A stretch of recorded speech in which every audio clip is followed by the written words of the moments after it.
Welcome to Healing Tales. I'm Dr. Ruth Roberts, here to help you become the best pet parent you can be, with simple, natural care that works for real life, real budgets, and real pets.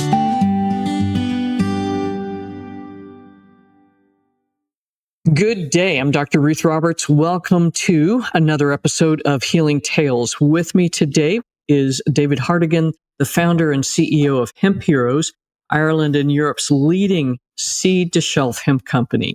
And now they're coming into the United States, which is super exciting. So the thing that's really unique about Hemp Heroes is that they have a very innovative cold press technology and their commitment to sustainability. So super excited to have you in with us, David.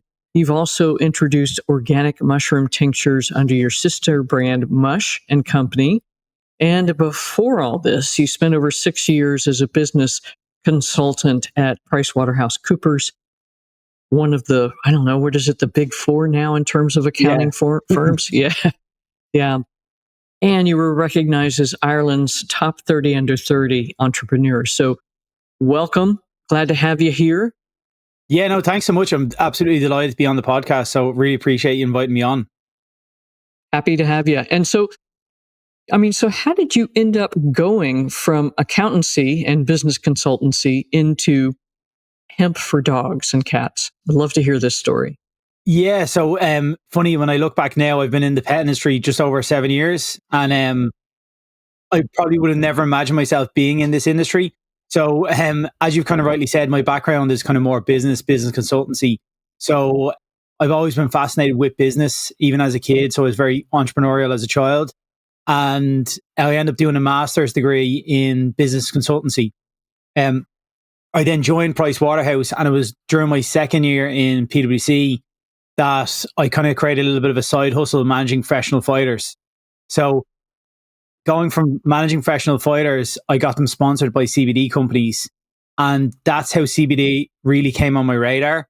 So the athletes in particular were using obviously human products for recovery, for sleep, for inflammation. And we seen kind of an application here for pets. So at the time, John had used CBD very successfully on his own dog who had severe arthritis. And the dog was at the point where he was actually put on tramadol painkillers, which are very ineffective for most dogs and don't work. So after that didn't work, the vet essentially was out of options, said, look, there's not really much else I can do. You probably maybe got to consider putting him down. John actually put him on CBD and got 2 more years out of him. So I'd seen firsthand the effect of good quality CBD. And the reason why I decided to start my own company, when I got the products for 2 of the fighters, the quality was absolutely dreadful, from like the branding, the packaging, the quality, everything. So when I got the products, I was kind of a little bit dumbfounded about how low the quality was and how everything was nearly a kind of cut and paste job. So when I looked into it more, I realized that 99% of the brands out there aren't manufacturing their own products. And we initially did start as a white label product. And then thankfully over time, we've actually brought that manufacturing back in-house. That's amazing. So is that kind of part of how you used your experience as a business consultant to build Hemp Heroes and navigate the challenges of entrepreneurship? Because it certainly is not for everybody. Yeah, no, absolutely. So I kind of tackled it from a similar perspective that like most big four consultancy firms go in, they're given kind of a scope of, here's our problem, help us develop the solution, help us implement the solution. So kind of, I suppose I followed a similar road here in terms of identify the problem that the vast majority of products in the market were near identical. There was no real outliers with quality. So that's our problem. Where's our solution? Okay, we want to look for a manufacturer who can help us bring something to a higher quality to the market. We end up finding that actually in the UK. And then the overall long-term goal was, if we knew if we wanted to play a long-term role in the industry, we would have to be manufacturing, because otherwise you're at the mercy of your supplier, and they could say tomorrow, look, everything's gone up, your prices are now double, and then you're passing that on to your customer, which just isn't fair. So we really wanted to be at source. At one point, we went so far as to try grow our own hemp, which I think I told you the story was a complete disaster. So we rented 2 acres of land in Wicklow, which is just outside of Dublin. And it's a lovely area where you're in the mountains, really nice. And wild deer ate all of our hemp. So, So they were feeling outstanding, I suspect. oh yeah, the healthiest deer in all of Wicklow, I'd say. So they had 2 acres of like starting to grow hemp that they essentially had eaten all the tops of the plants off. And I learned very quickly then that deer can jump up to 7 feet high. So deer fencing has to be extremely high and it's very expensive. So at that point, it was pretty much a lost cause. Wow, that's a painful Yeah. experience, it sounds like. But yeah, Yeah. you contributed to the health of the of the deer population there. So one of the things that makes your hemp product so unusual is the cold press method. And when we met each other at the Natural Pet Expo in Birmingham in April, you handed me a bottle. I'm looking at this like, wow, okay. And I had to be fair, I had seen some of this in Slovenia, Trieste, but I mean, it looks like black tar. So talk about Yeah. that process and what the difference is between that and, say, an extracted product. Yeah, absolutely. So initially when we did start off, we did have a CO2 extracted product. And the more I kind of looked into manufacturing and how CBD products are made, I wasn't exactly comfortable with how some of the products are made with solvents. So I know now the process is a lot cleaner, but in particular, if you're using ethanol, you obviously want to make sure there's no ethanol in the finished product. So the more we looked into it, the more I kind of decided, okay, is there a way that we can do this without using any chemicals and be even more sustainable? And that's how we actually developed our cold press method. So, in a nutshell, if you want to make it in very simple terms, cold pressing is using high pressure and low heat. So, you're essentially crushing the hemp plant to release your cannabinoids. And we found that extremely effective because, for a number of different reasons, firstly, obviously your cannabinoids, your terpenes, your flavonoids, they are heat sensitive and you don't want to put them under extreme heats. Otherwise they will get damaged or converted or destroyed. So because we're not using any chemicals or heat processing, we're keeping them in their natural form. So one of the really cool things about our products is we have natural levels of CBDA. Now, CBDA is the precursor to CBD and that A is the acid molecule. So how that gets converted is through heat. So generally with most solvent extracted products, you're going to have very little to no CBDA because it's all been converted through heat. And that's true because, I mean, so there in many of the products in the US to have CBDA, then you're adding back in An isolate. the, Exactly. yeah, an isolate, yes, or an extraction. But still, Yeah. that's another step. Yeah. Yeah. And what we do is kind of, it's naturally already there. So what a lot of other brands do is they try nearly kind of recreate what nature does already. So with our CBD oils, we have a full range of cannabinoids. So we'd have kind of a 60-40 split between CBD and CBDA. You'd have your minor cannabinoids like CBG, CBN, CBC, your trace element of THC, which would be actually below 0.2, which means it's covered for European standards and it covers US standards. And then you'd have your range of terpenes, flavonoids, also your natural plant fats. So that's why our oils look really dark. So like I can show you here, I have a bottle to give you an idea what it looks like. So you can see here how dark our oil is. It's like an engine oil. And if you think about it logically, you would actually expect this from a dark green plant because like hemp is a big, tall, green, dark plant, nearly similar color to spinach. If you put spinach in a blender, you'd expect it to come out this kind of a color, not the yellowy clear colors that most people are used to because most of the stuff you see in the US is this kind of like olive oily color. Right. And Yes. naturally, you can see there that if to get it from that dark color to that olive oily color, some processing has to take place. And it's during that processing and that, like, I suppose, heat treatment and different treatments they do, you're going to convert a lot of your cannabinoids and actually, I suppose, make it less effective, essentially. Well, and certainly, so I mean, one of the big things that most hemp companies will talk about is the entourage effect. And that happens, but with a cold press, you're literally taking all of the plant, so all of the terpenes and all of the good stuff, but also probably a lot of phytochemicals that we're not even thinking about in terms of how that would assist in terms of modulating the endocannabinoid system. Yeah, completely. And like you would even have even the natural vitamins that are in the plant because when we cold press, you lock everything in. So you're not missing out on anything. And it means then you're getting real bang for your buck. And unfortunately, this is a real education piece because when you say to people and say, look, it comes from a dark green plant, you would expect a dark green oil. And they look at ours like, okay, that makes sense. Then they go, well, hold on a minute. I've always been told the clearer the oil, the better the quality.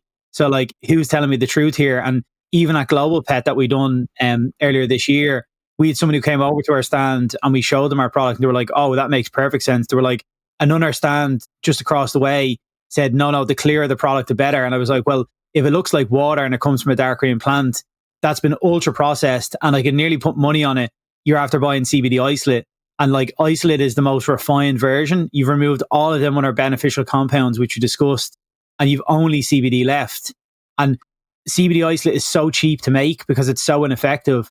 So you could get a kilo of CBD isolate powder at the moment, probably for around $400 or $500.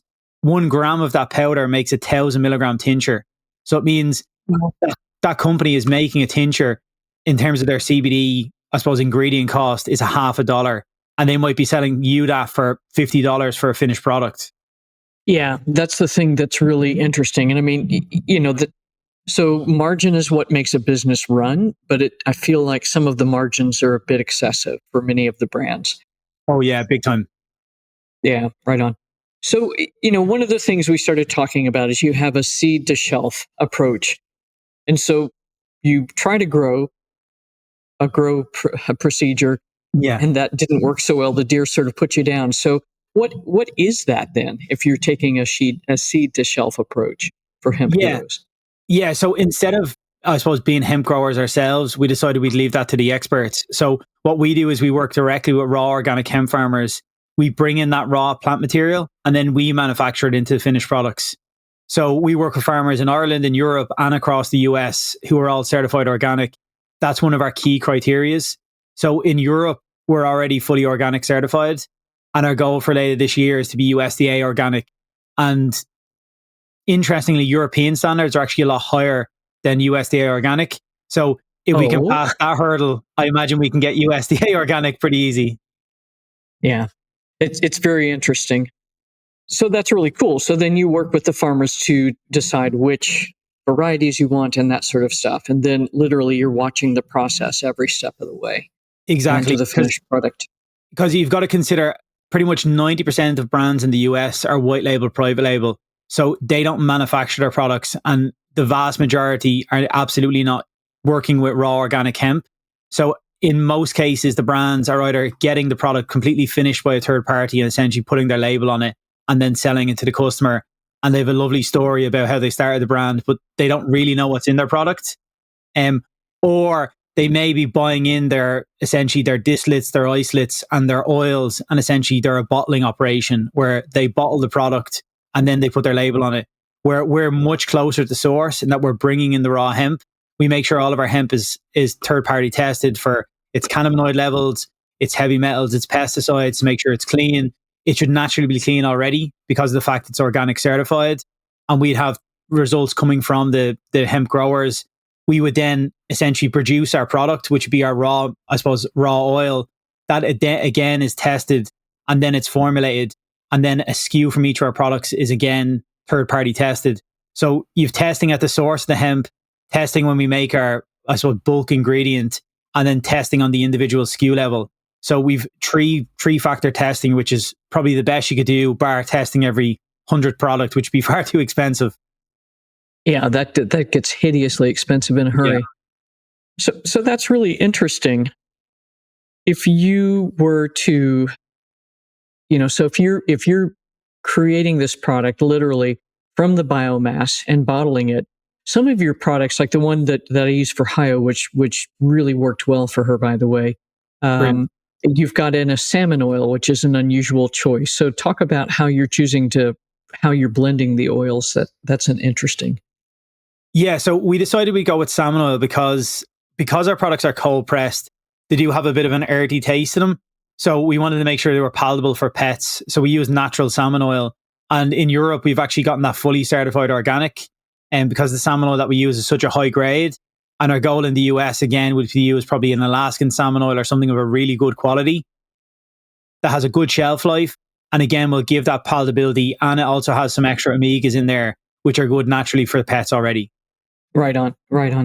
Cool. So you mentioned already that you're expanding into the US. So are your products now available for sale in US market, or you're still working on the bits and pieces?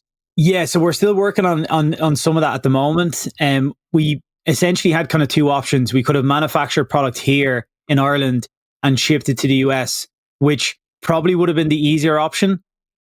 But we really want to make a long-term impact in the US. So what we've actually decided is to set up manufacturing in Buffalo, New York. And our plan is to manufacture in the US for all of our US products, which means it's just much easier. It's made in the US. There's no logistical issues. There's no tariff problems. And we can actually source from raw materials from the US. So we're actually giving back to the economy, because one of the things that we're really proud of in Ireland, we're part of an organization called Guaranteed Irish, which is essentially a recognition that you support the local economy. We want to do the exact same in the US, and eventually be hiring people and, I suppose, providing jobs and employment to the US. That's awesome. And we can say a lot of bad things about capitalism, but that's a good facet of capitalism that we forget about, is that when we're responsible business owners, we're actually looking after our local folks. Exactly. So good on you. Good on you. And sorry, to your point as well, in terms of our products, we do have them listed in certain locations at the moment. So our new mushroom tinctures, they're actually available through Chewy. And we're working with some of the other independent pet stores at the moment to get our CBD and our mushroom range listed. So our goal is to really kind of expand into that kind of B2B market, get into as many independent and local, I suppose, pet stores as possible, and really sell our products that way. And then we will have our online coming as well very soon. Cool. So let's talk a little bit about the mushroom products. So you were telling me a bit, but so the Mush and Company, you've got a whole range of organic mushroom tinctures. And you take a very unique approach. Actually, you were telling me, instead of 3, 4, 5 different mushrooms, you're using 1, maybe 2 per tincture. Yeah. So I suppose the reason why I got into the CBD space was due to kind of my concerns around quality and trying to bring something better to the market that would give people value for money. And it was nearly, I suppose, a repeat of history when I looked at mushrooms. So how I actually got into the mushroom space, my mum 2 years ago got diagnosed with breast cancer. It was actually in July of 2 years ago. And I think you got to meet my mum at the Yeah, I did. event. So my mum is absolutely fantastic and she's doing brilliant now. And she's gone through all of her chemotherapy, her radiation and her surgery. And when she got the diagnosis very early on, I said, okay, look, we're going to throw everything in the kitchen sink at this to make sure she beats it. And when I looked for things of, I suppose, how to improve her immune system, her overall well-being, mushrooms came up time and time again.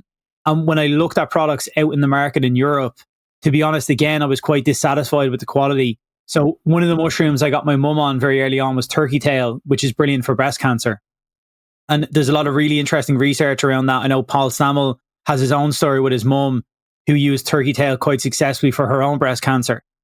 So when I looked at the products that were there, all I could find was raw mushroom powders. And the more I delved into the mushroom space, I quickly realized that mushrooms have a very thick cell wall called chitin.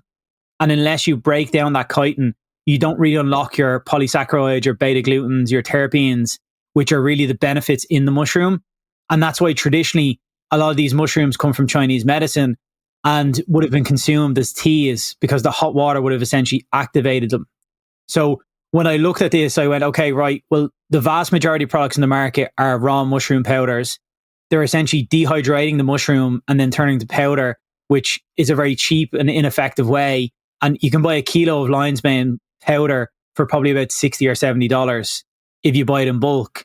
And then they'll then sell the end customer maybe 100 grams for $80. So the margins are astronomical and the customer doesn't know any better because they're not educated enough. So that's why when I seen it, we decided, okay, look, let's bring something really good of good quality to the market that we can educate customers. So all of the mushrooms we have are dual extracted, which means they go through a water process and an alcohol process, which really breaks down the chitin and unlocks them benefits. And then we've decided we put them in tincture format to help with the absorption, because naturally liquids are much better absorption than powders and capsules. And what's your tincture base? Is it a glycerin or alcohol or? Yeah, so it's an organic glycerin. So we decided we'd, I suppose, avoid alcohol for obvious reasons, especially with pets. Although it is safe in small degrees, we decided we want to do it as clean as possible. So what we've done is we found a really good partners in Europe who do organic mushroom extracts. And for example, our lion's mane is a 15-to-1 extract. So 15 kilos makes 1 kilo. So it's a very potent extract. Our turkey tail, I think, could be a 20-to-1, and the reishi is a 15-to-1 that we're using.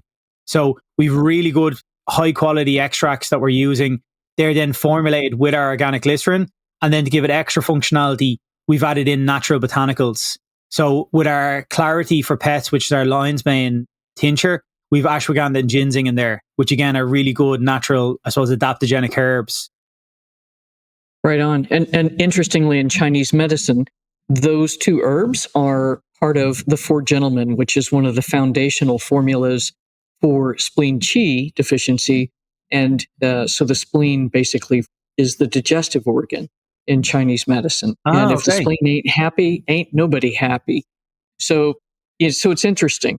And then so licorice is the other component. And then poria, which is a different type of mushroom, but that's used more for drying up damp in the spleen. So basically, you've got 2/3 of Suzhenzitang or Four Gentlemen in that tincture.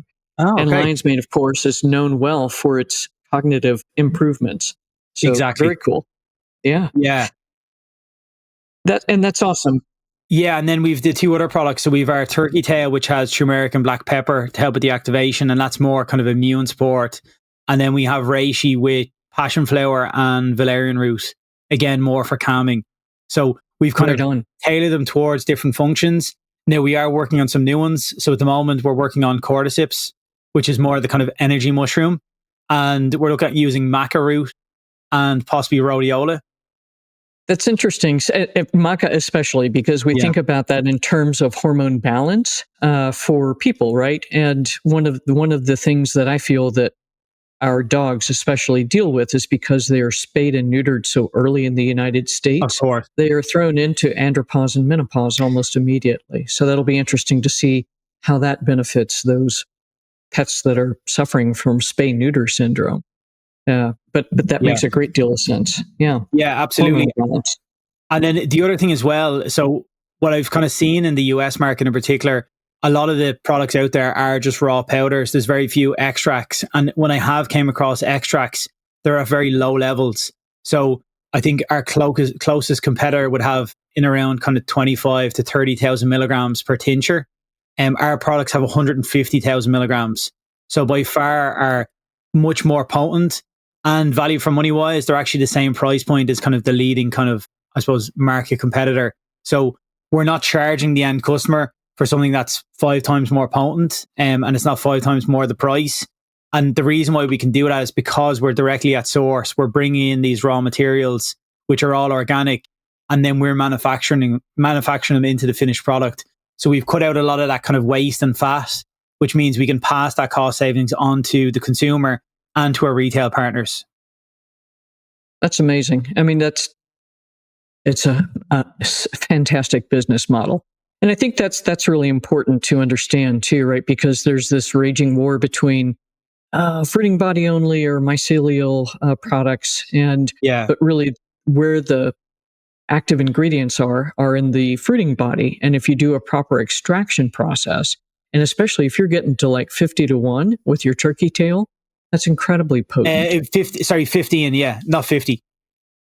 Oh, 15. Yeah, Okay, yeah, but yeah, still, that's yeah. a big whack No, because most absolutely. of them are like 1-to-1 or 4-to-1, something like this. Yeah, Yeah, cool. no, no, completely. And then to your point as well, technically in Europe, mycelium is actually not allowed in products, because it would be a novel food, which is more of a European regulation. So we only use 100% fruiting bodies for that reason in particular. And then also, as you said, that's where mainly most of the benefits are in terms of your beneficial compounds. It's in the fruiting body. So all of our mushrooms are 100% fruiting body, where I've seen a lot of other products, and it's probably a word of caution for other people. If they do pick up a mushroom product, always check the back of pack for other ingredients. And I've seen in some products where it'll say other and it'll say myceliated oats. And in that case, what's happened there is they've used oats as the substrate to grow the mushroom. And now they've probably essentially dehydrated everything, chucked it all in the blender and powderized it. And now you're buying a bag which might have a small amount of fruiting body, a ton of oats in there, mycelium, and you're going to pay $20, $30, and it's going to do effectively nothing. You mean the oatmeal won't provide the same benefit as the mushroom compounds? That's just It's shocking. shocking. I know. And that's the problem, right? Because there's so much marketing hype that's designed to keep the consumer confused.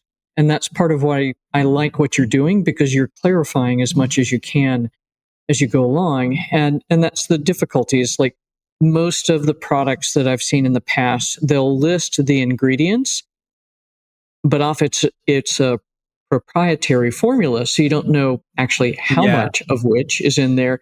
And you also have no idea of the extraction strength of the mushroom product itself. exactly. And naturally, if they're doing it the right way, they want to shout it from the rooftop because for us, we're doing dual extraction, which is far more expensive. And we're using extraction ratios of minimum 15 to 1. So naturally, you're going to put that on your pack. So if they're not doing that, that's probably a red flag and that it's probably not to the same potency. Because if they were doing a 15 to 1 extract, they would be telling absolutely everyone about it. Right on. So I've heard some companies talk about triple extraction. What the heck is that? Yeah, I've heard of triple extraction. Usually they use ultrasonics, which is the third part. So they use ultrasound to kind of break down the molecules, and it's nearly kind of similar to nano CBD, where they kind of nanoparticleize, I suppose, the compounds. To be honest, I'm not really that familiar with that space, and I have seen some, I suppose, conflicting results that it potentially could be unsafe because I suppose our bodies aren't used to nanoparticleized material going in there. So, like in particular with CBD, there was a lot of talk in the last year or two around if it is safe for your endocannabinoid system because it's not coming in a natural form. It's now been essentially made into a much smaller molecule, and the absorption technically is better. But would that mean you could potentially take too much without even realizing? Right on. That makes sense. And that's it, right? Because if your absorption goes from, say, 15%, just pulling a number out of the Yeah. air, to 40%, then yes, then the system could get overloaded. And then would that actually deliver the correct specific molecule, or is the molecule going to be different than a Yeah. So naturally extracted one? exactly. And that's what I mean. I suppose there's a lot of unknowns. Like you wouldn't have nanoparticleized orange juice. You just drink orange juice. So I understand the logic behind it to make it more effective, but I think sometimes things in their natural form, our bodies and our pets' bodies are used to using them that way for the last thousands and thousands of years. I think sometimes we don't have to recreate the wheel, and taking them in their natural form is just as good. Right on. Cool. Now, one of the other things you've done with Hemp Heroes is you're a member of the Pet Sustainability Coalition as well as the Cannabis Veterinary Society. So, how did you choose? Well, the Veterinary Cannabis Society, I think that's pretty obviously, but talk a little bit about the Pet Sustainability Project. That's a really cool group. Yeah, so I got introduced to the Pet Sustainability Coalition at an event I go to in Europe every year. And they actually gave a speech at the event, and it really resonated with what we were doing because one of the reasons I got into the hemp industry was around how sustainable hemp is. So when I suppose, came across CBD through the athletes, and then I looked into how CBD was made, and then I obviously realized it was hemp. I really went deep into the history of hemp and how it's been used for thousands of years, and just the rich history there. Like even during World War II, the whole Hemp for Victory campaign. Like there's a fascinating history with hemp and why it's so sustainable. If we were really, I suppose, wanting to do something about sustainability and lowering carbon emissions, hemp is nearly like a God given gift to solve a lot of the problems. And it's just so often overlooked where like we go after these high tech ideas when hemp can take out more CO2 out of the atmosphere than trees. It can be used for paper, for bioplastics. There's so many use cases for it. So when the Pet Sustainability Coalition came along, it really resonated with some of the things they're trying to do in the pet industry, which predominantly wouldn't be, I suppose, the most sustainable. Like there's a lot of issues in the pet industry around packaging, being single-use plastic, even how the products are sourced, manufactured, made, everything.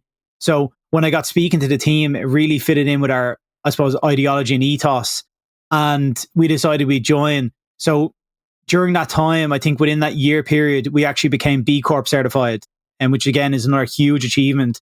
So for anyone who doesn't Yes. know what B Corp is, I always kind of say to people, B Corp is like nearly an Olympic gold medal for sustainability. And it's that highest recognition from a third party that you do meet certain criteria around sustainability. Now, the really cool thing about B Corp is they really look at your business in a 360 approach. So it's not that you spend X amount of money on carbon credits and now because you're carbon neutral, here's a plaque. It's not that by any means. They look at how you source your product, how you manufacture, how you treat your staff, your policies, your procedures, what your suppliers are like, where they source their material, and every part of the business, even how you actually, what you do for the local economy, the local environment, how you give back. It's a full 360 of your business. And then essentially you're graded on a number of different areas.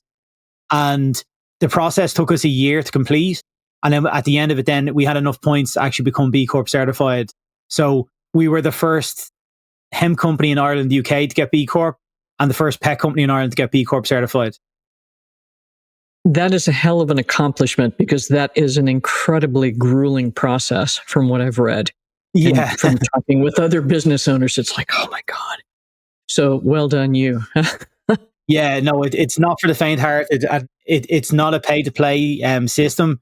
So you really have to have all of your ducks in a row and make sure you have the right policies, procedures, and foundation to be as sustainable as possible. And once you get B Corp certified, that's by no means the finish line. That's more so the starting line. And then the idea is over time to improve further and further. So in Ireland, we've just moved into a bigger manufacturing unit. And our goal now is to actually start looking at solar energy to try, hopefully, be as solar dependent as possible, which means we're even using less electricity from the grid. Amazing. So we go into business to make a product to help pets get better. But truly, it sounds like your vision is to have gone into business to help pets get better, but also to help the planet along the way. So that's, and you're walking the talk, right? Because we can talk Yeah. about sustainable packaging in the US and that makes us feel better and then we're done. But the truth is that the whole aspect of the business, where's the sourcing, the production, all of that plays into if we are truly sustainable or not. Yeah, absolutely. Yeah. So the wellness industry is has always evolving really rapidly. So where do you think the future of pet wellness is going and how do you see hemp heroes fitting in or leading the charge for change? Yeah, I think it's evolving quite quickly. If I look back when I got into the hemp and CBD industry in 2018 to now, I think consumers are demanding a lot more. And thankfully, they're getting a lot more educated because what I always say is a customer who's educated is a dangerous customer and they know exactly what they want. And I think that's what we really need because unfortunately, there's still a lot of maybe not so good actors in the industry, which can nearly get one up on the customer by them not being educated. So the more educated and informed customers are, the better purchasing decisions they can make and hopefully make the right ones. So I know there's a lot of other really good quality food supplement and different brands across the US. And I'd say they're very much in the same line of thought that as the industry evolves, people will look for higher quality, they'll be more informed. So if you look back to 2017 and 2018, if a product had the three letters CBD on it, it nearly sold itself. Now customers are a lot more clued in of, okay, how is the product made? What type of CBD is it? Is it a CBD isolate? Is it a broad spectrum? Is it a full spectrum? Is there any other ingredients in there that I should know of? Do you have any nasty preservatives, additives? Was the hemp sourced organically or is it conventional? Is there heavy metals? These are all questions customers are starting to ask now. So I think that real pet parent 2.0, which is kind of the new term being thrown around, I think that's going to come more and more to the forefront and people will demand more and look for better quality and I suppose better value for money. And that's where we really want to step into that, fill that void where we feel like we can give people the quality and the higher quality that they're looking for without breaking the bank. And that's kind of the whole point here. Because if we are 4 times more expensive than the leading brand, we may be the best quality and the best sustainability, but we've outpriced ourselves from the consumer. And that's what we don't want to do. We don't want to be unattainable for the customer. We want to make sure that we're still affordable, but give them the true value for money. Right on. And I think that's so crucial because a lot of folks will start pet brands and the end goal is to just sell it and make a boatload of money. So good on you. because what happens is the average pet parent whose average pet could really benefit from the products never gets the chance to utilize them because they're just not affordable, as you said. Exactly. And in comparison, so the really interesting thing with our products in the US, so if I look at, say, our 500 milligram tincture, the goal long term will be that'll be USDA organic. We've obviously got our B Corp certification, it's cold pressed and it's full spectrum. So our recommended sales price on our 500 milligram tincture is $59 to $60. So if we say $60, in comparison to some of the other products in the US, I've seen products go as high as $85. And some of them would even be broad spectrum or even isolates. And they're not cold pressed. They've no sustainability credentials around B Corp certification. And it would be nowhere near the quality level, yet they're $20 to $25 more expensive. So that's where we really want to fill that void and give people that true value for money. And that's where I think we can really fit in nicely, and also educate the customers that they can make their own decisions, that even in the end of the day, if they say, look, we actually don't want to use your product, that's completely fine. But at least don't pay for something that's cheap and ineffective and then come back and say, oh, I tried CBD and that didn't work. And it's because you got a very low quality product. Because I know hands down, when you get a good product that works, it absolutely will make a positive impact to your pet's life. It's just finding that right brand, that right quality. Right on. So if you had a few words of wisdom to somebody that was an aspiring entrepreneur, especially in the pet space, what would those be? Oh, we could probably be here all day. Yeah. What I would say is, I think people sometimes get into business for the wrong reason. The reason why I started Hemp Heroes and Mush & Co. was very much on the base of trying to give people value for money and solve a problem, which I identified. I think some people look at it from the opposite way and say, how can I make the most money? And now I'll make a business around that idea. So if you're solving a problem, people will naturally pay for that problem being solved. And I think money will come second. So although we probably could have grew a lot quicker and took shortcuts, we built the foundation in the right way. So if you want to do things in the right way, sometimes it will take time. So for any aspiring entrepreneur, I would say don't rush things and cut corners, because in the long term, it will have a cost. Where do something you're passionate about that you like and you enjoy. Because at the end of the day, like, I could work, some weeks could be 80, 90 hours. Like some days I'm working literally night and day, weekends. And there could be some weeks where I've worked 2 weekends in a row and now I'm on a 14-day stretch. If I was doing something just for money, there's no way you would stick at it. At some point, you're going to go, know what? It's not worth the squeeze. I'm done. I tap out. Where if it's something you're truly passionate about and you can really see the longevity in it, you will stick at it and it will become your passion. And people always say that if you work at something you love, you never work a day in your life. Maybe not to that degree. Some days are tough, but it does help doing something that you're passionate about and something you actually enjoy. Amen to that. That is the truth. David, this has been a lot of fun. Before we sign off, can you please let folks know where they can find you and your products? Yeah, absolutely. And sorry, before we sign off, Ruth, as well, yes. I just wanted to mention about the studies that we're doing, because I think people might find that really interesting. So I didn't even know about those. Let's hear it. So one of the other things that makes this very unique, and again, you've got to consider the vast majority of brands on shelf don't manufacture their products. So when it comes to doing clinical studies, very few brands are going to put that money in, because mainly two reasons. One, they don't actually own their ingredients. So even if they do a study, they can't really claim it's theirs. It's a third party. And secondly, it's very expensive.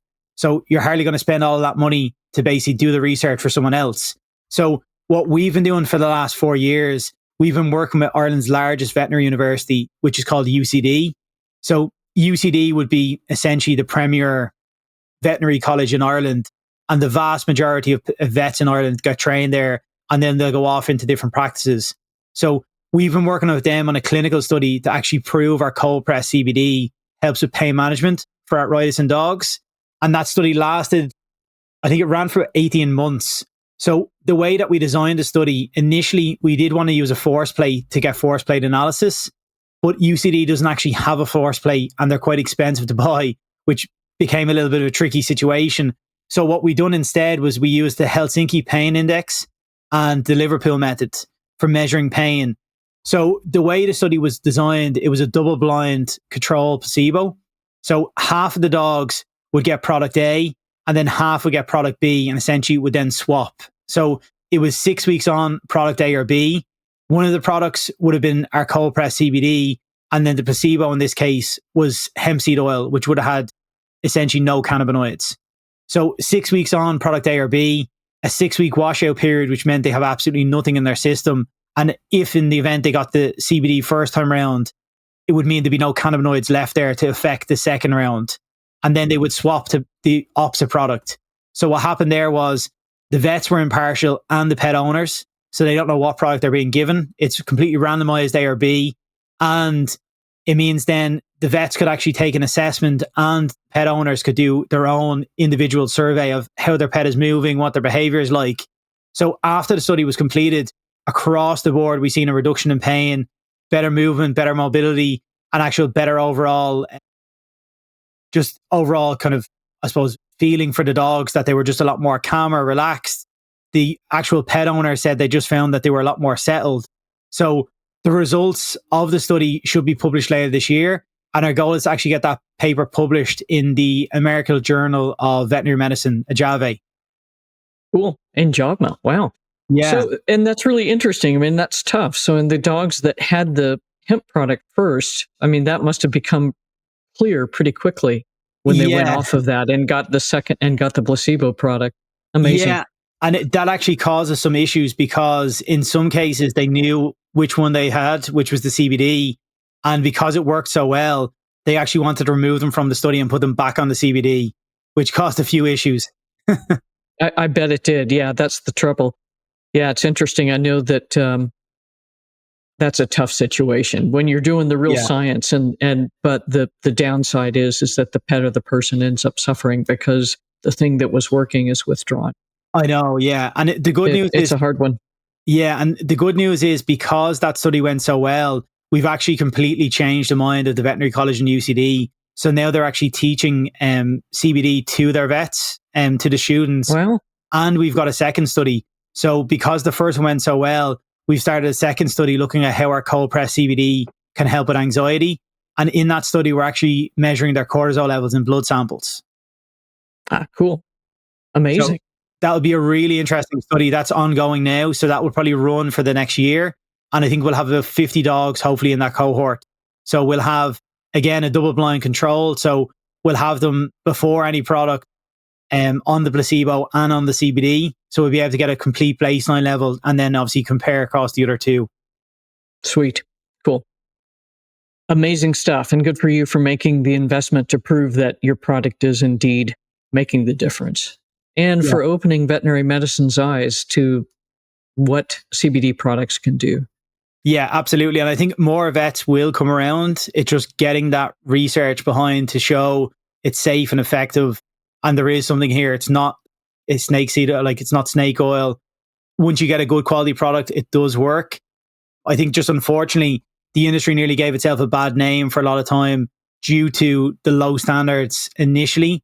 And hopefully that is changing. And there's kind of people are bringing their own standards like the way we are to really drive the industry forward. Right on. Be the leader by example. That's amazing. All right, David, where can folks find you? Let's do that one. So you can find us on hempheroes.com. So the way we spell it is HEMPHEROS. So you'll find all of our products there. And you'll also see we do a full range of human products.